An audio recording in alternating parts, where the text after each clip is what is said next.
Prime Minister Modi was here just recently, and we've always been very good friends. India is one of the highest tariffing nations in the world. You know that. I know. Thank you for shaking your head, but it's brutal. It's brutal. They're very smart, and he's a very smart man and a great friend of mine, actually. And we had very good talks. I think it's going to work out very well between India and our country. Very, very well. And I want to say you have a great prime minister. Then 5 Skadden Fellows, that's a scholarship fund that they've set up. And number 3, and again, we're going to put this out in much greater detail, that Skadden affirms and commits to merit-based hiring, promotion, and retention. Again, that will go on for a little while, and you'll read that. And Skadden will not deny any representation to clients, such as its members or members of politically disenfranchised groups who have not historically received legal representation from major national law firms, etc. So this is going out now, and I'm instructing my people to release it.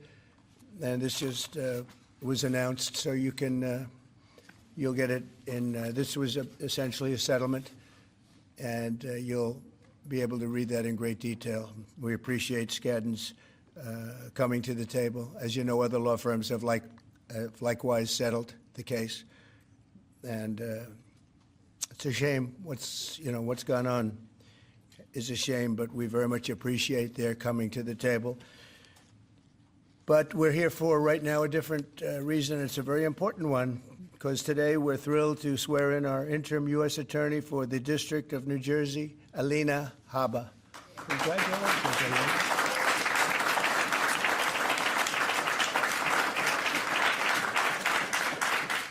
And I want to just congratulate, along with your husband, Greg, and your children, your wonderful parents who I've gotten to know over the years, great parents and a great family, so congratulations. And to Luke, Chloe, and Parker, that's great. You're proud, right, of your father and your mother, right? Both. Not just your mom, right? Your father, too. He's done pretty well. He's a good guy and very successful man. I also want to thank Attorney General Pam Bondi. She's been incredible, by the way. She's, I don't want to brag, but I've been watching her for the last couple of weeks, and she's been incredible. Thank you very much, Pam.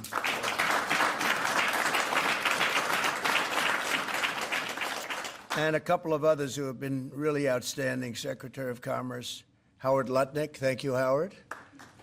Thank you very much. And I think I see Scott there. He has been, this is somebody at the Treasury. Nobody's going to outfox Scott, right? Nobody. And he's waiting for Liberation Day, right? Which is April 2nd. We wanted to do it April 1st, but that has some negative connotation.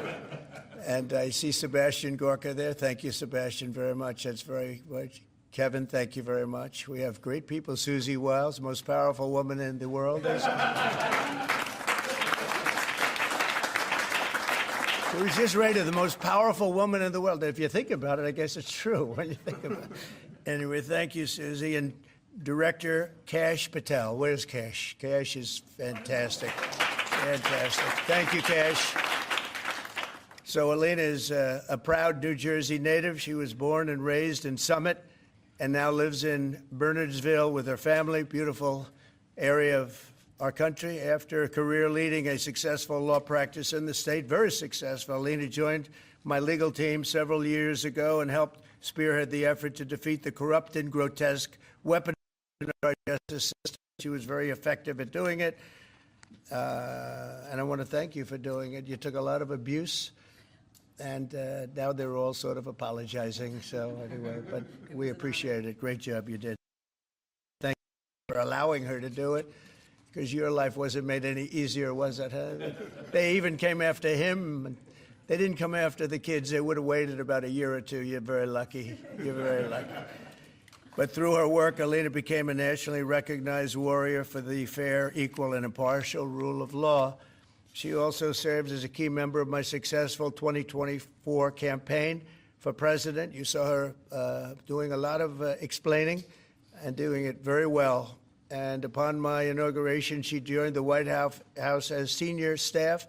She was a senior staff member as the counselor to the president, and she counseled me very well Alina has been named to the Super Lawyers Rising Stars list every year since 2014 and also earned a spot on the top 100 lawyers in America numerous times.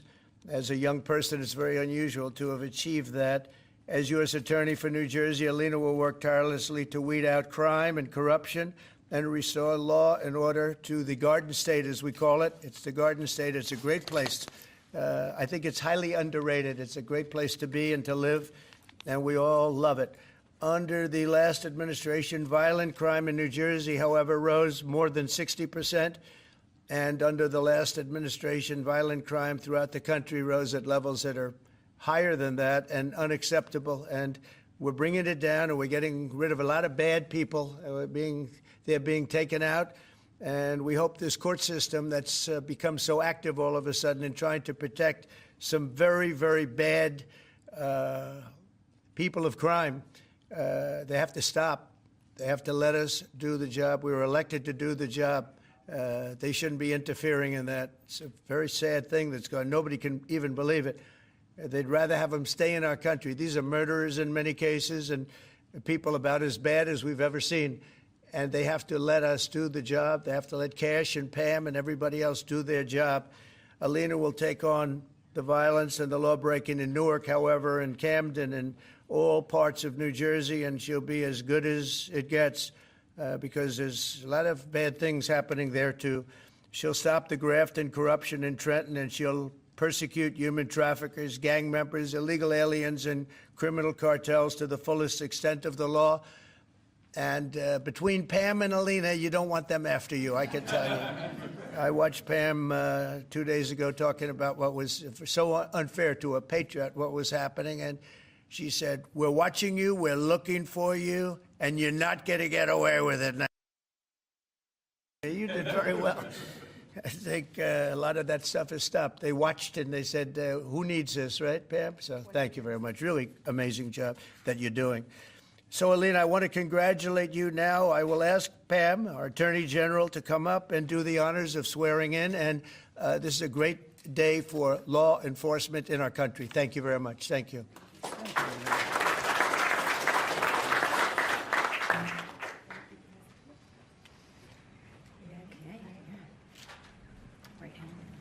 Place your left hand on the Bible, all right, and raise your right hand.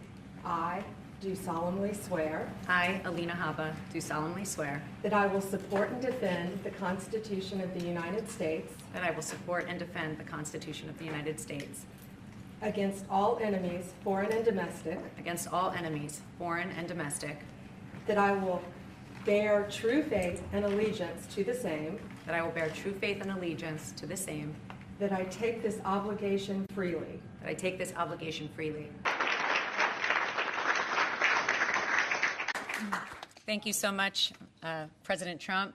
Thank you, Pam Bondi. Thank you, more importantly, to every person in this room. There are so many people that I won't even try to start naming them. I would not be standing here today if it was not for the man to my right. If, as a person who's a first-generation American with parents that came in legally, I would like to say that I do not ever take for granted that every dream that I ever could have imagined I have surpassed because of this administration, because of President Trump.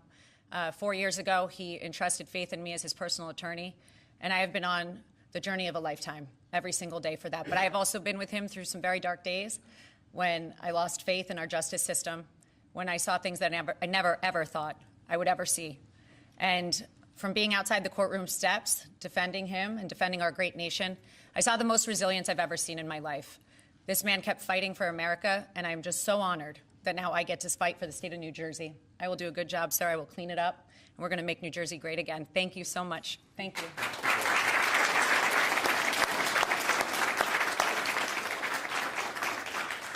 Thank you very much. Do you have any questions, please? Mr. President, Canada's Prime Minister says that they will be implementing retaliatory tariffs. You said if that were to happen, that you would be responding with large-scale tariffs. Will you be following through with that promise? Well, absolutely, but we had a very good conversation. Mark called me today at 10 o'clock. We put out a statement. We had a very, very good talk. He's going through an election, now, and we'll see what happens. But we have Liberation Day, as you know, on April 2nd, because, and I'm not referring to Canada, but many countries have taken advantage of us, the likes of which nobody even thought was possible for many, many decades, And, that has to stop.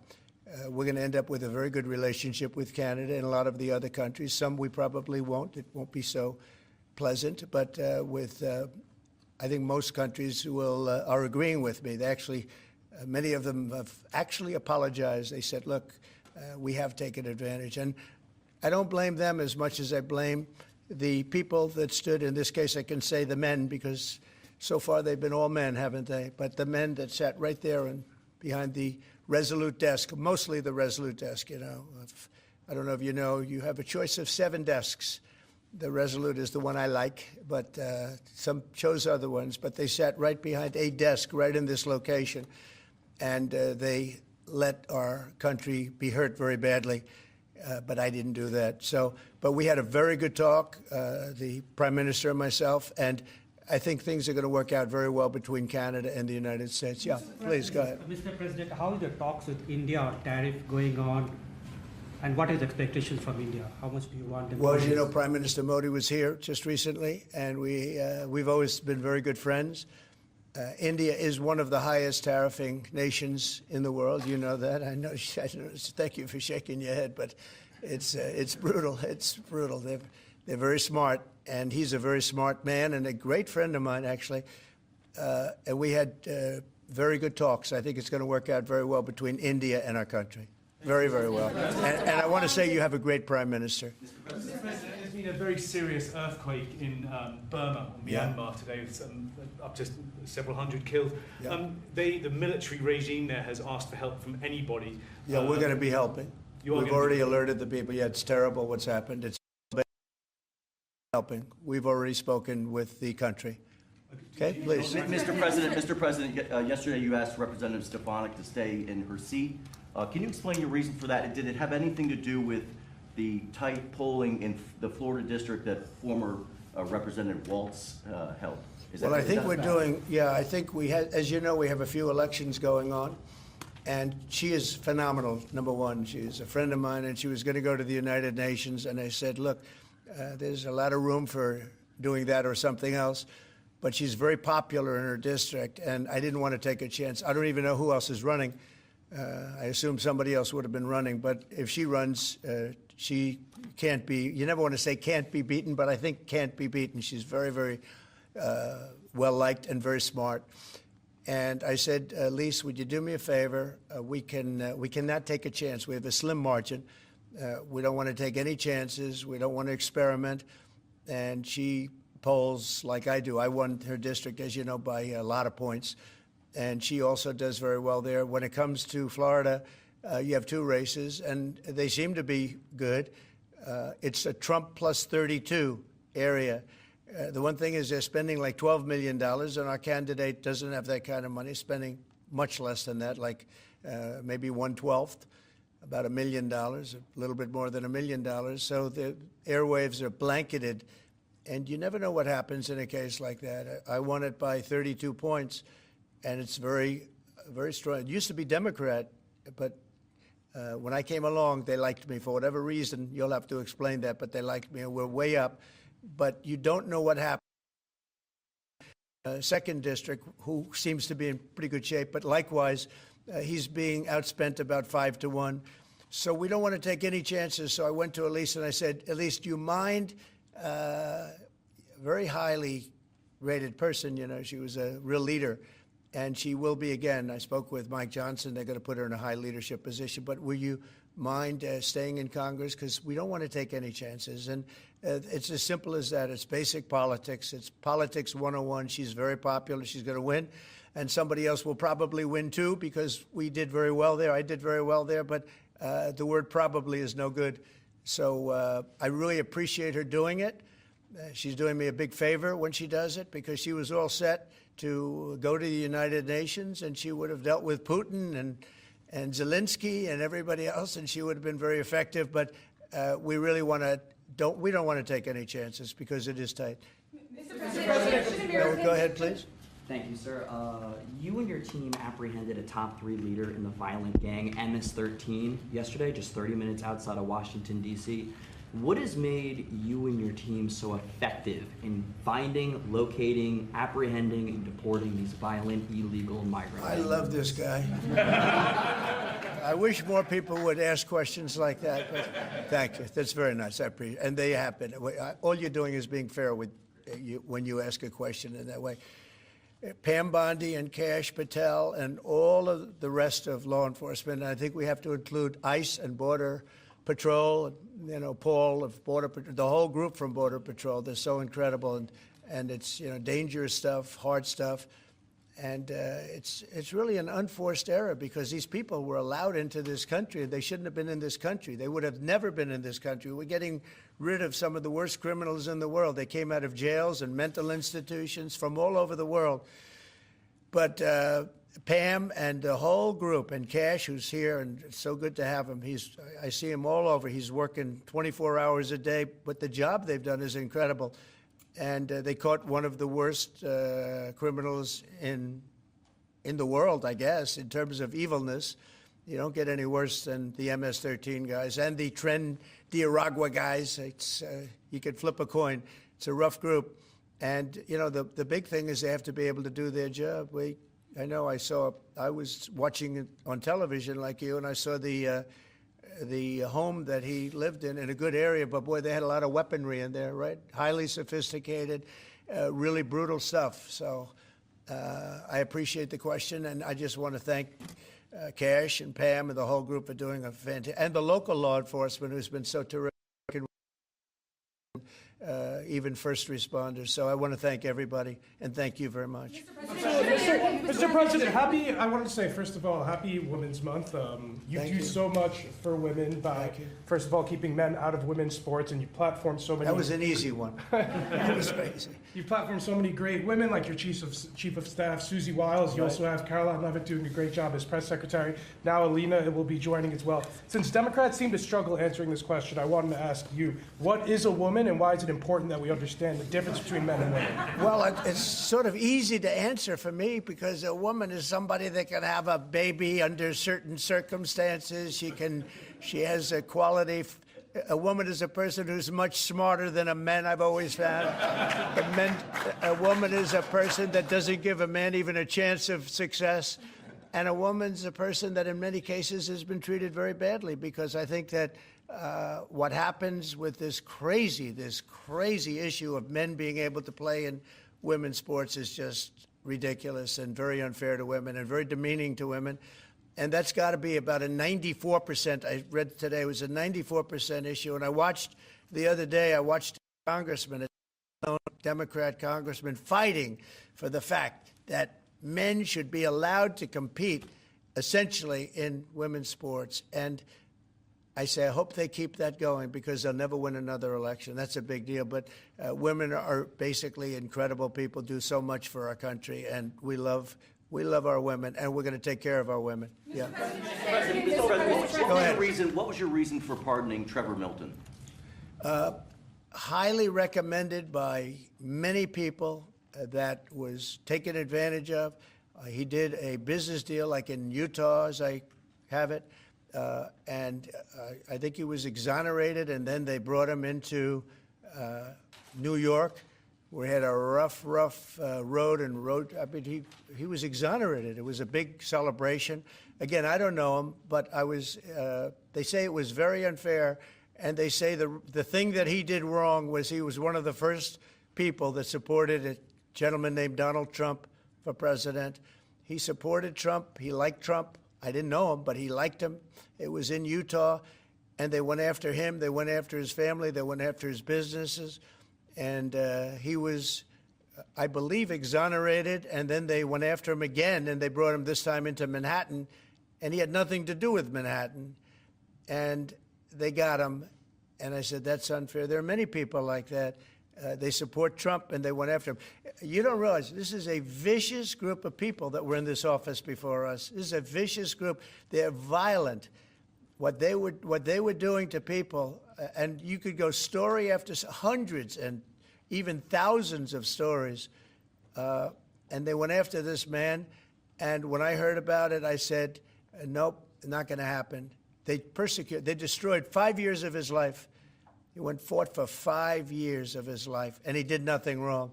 And he's a good person. And basically, I had these fantastic recommendations about him from people that you know very well, all top-of-the-line people. They thought it was a horrible thing.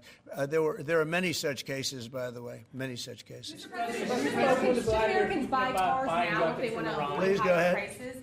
Thank you, Mr. President. Have you spoken with Vladimir Putin about buying weapons from Iran and from North Korea? Not about specifically that, no, I haven't. Well, that seems to be an issue that you want to make important is... Well, I'm making all issues important. You got a lot of important issues. You also have the children issue that's important, you know. So a lot of children are living in Russia right now. That's a horrible situation that would have never taken place if I was and the country is being decimated. But, you know, they're losing 2,500 on average young men, mostly men, almost in all cases men, actually, but young men every single week, 2,500, and they're not from our country. They're from Ukraine and they're from Russia, but it's human lives, and if we can get it stopped, and I think we're making progress. But there's a lot of ill will between the parties. Should Americans buy cars now if they want to avoid higher prices? And then just to No, follow I don't up- think so. I think you're going to have a country that's going to boom. I just spoke to Tim Cook of Apple. He's investing $500 billion in the United States, which he would have never, he told me, I would never have done it if you lost the election, and I would have never done it if there wasn't a tariff system that is a incentive for people to come. And remember, there are no tariffs. All you have to do is do your work right here. If you have your company here, if you build your product, make your car, or whatever it is you're making, no tariffs. And we're going to have, I think, Scott, I would say we're close to $4 trillion, even going close to $5 trillion. Now, we haven't had that for years. If you add up years, they haven't invested like that. And here we are in 2 months. We think we're up to close to $5 trillion of investment. They're going to build car plants. They're already building. Many of them have already started. And if you build a car in the United States, and one thing that I just spoke with John Thune about, I just spoke to Mike Johnson about, Speaker, we're going to do something that has never been done in this country before. I'm very proud to say it was my idea. And so sometimes a simple idea, they say, how'd you think of that one? It's so simple, it was never done. If you buy a car in the United States that's made in the United States, if it's manufactured here, when you borrow money, if you borrow money, you have interest payments, we're going to let you deduct the interest payment for income tax reasons. And I think that's going to more than pay for itself. I think people are going to be, they've never had a deduction. You know, deductions are supposed to be for like rich people, and it's unfair to have that. But rich people are, I think I know more about deductions than any human being on earth. But, you know, the truth is that people that are middle-income people that buy a car and actually have to borrow money, they're going to now get an interest deduction on their car if it's made in the United States. If it's made someplace else, that won't take place. But car companies, as you know, are already expanding and building new plants. They've already started. And I think you're going to see numbers. Howard, you're seeing it. And Scott, you're seeing it. You're going to see numbers the likes of which you've never seen before. Yeah, please go ahead. The vice president is in Greenland right now. Do you have plans to expand U.S. military presence in Greenland? Is that We get along very well with Greenland. We get along very well with Denmark. We've always had a good relationship. Denmark does a lot of business in the United States. We don't do so much there, but they do a lot of business in the United States. And I think they want to see, I think everybody wants to see that work out. We need Greenland, very importantly, for international security. We have to have Greenland. It's not a question of, do you think we can do without it? We can't. If you look at Greenland right now, if you look at the waterways, you have Chinese and Russian ships all over the place. And we're not going to be able to do that. We're not relying on Denmark or anybody else to take care of that situation. And we're not talking about peace for the United States. We're talking about world peace. We're talking about international security. And right now, you look at it, you have warships all over the place going through right along Greenland. We're not going to let that happen. We cannot let that happen. Or if it's going to happen, we have to be protective of our country. And more important, really protection not only of our country, of the world. So Greenland is very important. In modern day weaponry makes Greenland. 100 years ago, less so. But also, Would you like to visit Greenland? if you notice, also some of those, you could call them roadways, okay? They're water roadways. But some of those areas are opening up, and they're opening up icebreakers out there. They're opening them, and by just nature, they're opening them, and they're headed right into China, right into Russia, and we have no choice. The answer is he's there with his wonderful wife, Usha. They're right now. They landed a couple of hours. They will represent us well, but Greenland's very important for the peace of the world. Iranian drones are attacking and killing Ukrainians every day. Why aren't you doing something about that? Well, we're going to see what happens with that. I'm getting reports on that, and we're looking at a report. You're right. They make a lot of drones. Iran makes a lot of drones. They make very effective drones, too. They do very effectively at some things, but Iran is very high on my list of things to watch. And as you probably know, I sent them a letter just recently. And I said, you're going to have to make a decision one way or the other. And we're going to either have to talk and talk it out, or very bad things are going to happen to Iran. And I don't want that to happen. I don't want that to happen. My big preference, and I don't say this through strength or weakness, my big preference is we work it out with Iran. But if we don't work it out, bad things are going to happen to Iran. Okay, thank you very much, everybody. Thank you.